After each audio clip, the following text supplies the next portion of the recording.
Tema renungan malam yang ke-56 ini adalah ketika aku lemah, aku dikuatkan. Apa yang bisa diharapkan dari suatu pergumulan?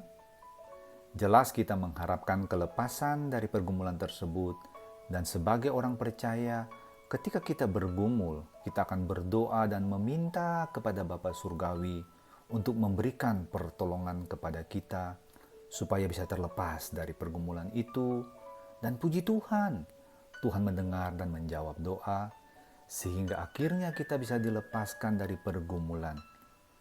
Haleluya untuk kelepasan dari Tuhan. Namun bagaimana kalau kita sudah cukup lama mendoakan pergumulan itu dengan sungguh-sungguh, dan bahkan sudah meminta para rohaniwan untuk mendoakan juga supaya pergumulan ini berlalu, namun tetap saja ada? Apakah maksudnya Tuhan dengan pergumulan ini ya? Rasul Paulus pun mengalami pergumulan yang berat dan sudah meminta berkali-kali dengan kesungguhan supaya Tuhan melepaskannya dari pergumulannya. Paulus kalau sampai meminta berkali-kali, itu berarti dia memang menginginkan supaya dia bisa dilepaskan dari pergumulan itu. Ibarat Paulus berkata kepada Tuhan, "Tuhan, Engkau tahu saya benar-benar bergumul dengan hal ini. Mohon belas kasihan-Mu untuk mengangkat pergumulan ini supaya saya bisa dibebaskan." Paulus benar-benar berharap kelepasan dan pertolongan daripada Allah.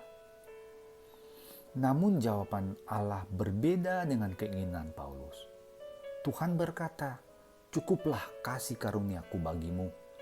Justru dalam kelemahanlah kuasaku menjadi sempurna."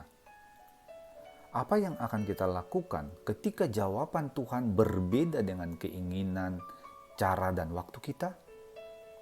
Kalau kita tidak berhati-hati, maka persoalan bisa muncul di sini.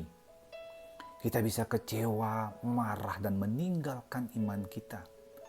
Karena ketika kita meminta dengan sungguh-sungguh dan berkali-kali, maka itu berarti kita sangat mengharapkan hal tersebut dengan sungguh-sungguh terjadi sesuai dengan harapan dan keinginan kita. Jadi kita ingin Allah mengikuti keinginan, cara, dan waktu yang kita tentukan bagi Allah dalam melepaskan kita dari pergumulan. Tetapi Allah justru meminta kita mengikuti keinginan, cara, dan waktu Allah yang berbeda dari harapan kita.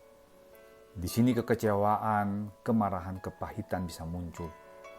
Makanya banyak orang yang tadinya percaya, namun akhirnya meninggalkan Allah dengan penuh kekecewaan karena keinginan mereka tidak sesuai dengan rencana dan rancangan Allah. Mengapa Paulus tidak kecewa atau marah sekalipun jawaban Allah berbeda dengan keinginannya? Bahkan Paulus tunduk dengan rencana Allah. Perhatikan jawaban Rasul Paulus di 2 Korintus 12 ayat 9b. "Sebab itu terlebih suka aku bermegah atas kelemahanku, supaya kuasa Kristus turun menaungi aku." Pengenalannya yang dalam akan kasih setia, kuasa, rencana Allah yang sempurna dalam kehidupannya, serta kedaulatan Allah, membuat Paulus percaya bahwa kasih dan kuasa Allah yang menopang dia menghadapi pergumulan hidupnya itu cukup.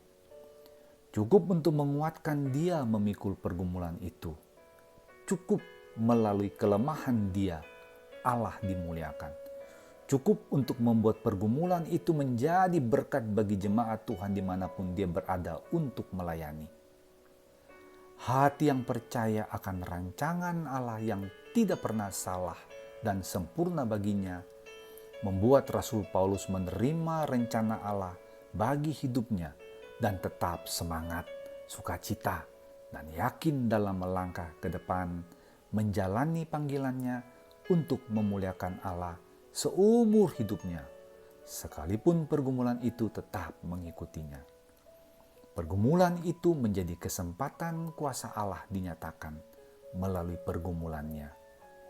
Luar biasa. Bapa, tolong kami ketika kami mengalami pergumulan, berapa lama pun itu. Ajar kami tetap percaya akan rencana-Mu bagi hidup kami, dan anugerah-Mu cukup untuk menopang kami dan memakai hidup ini untuk kemuliaan-Mu. Amin. Kiranya renungan malam ini menjadi berkat bagi kita semua. Salam kemenangan dari Billy Lilne. Selamat malam, selamat beristirahat. Tuhan Yesus memberkati kita semua. Amin.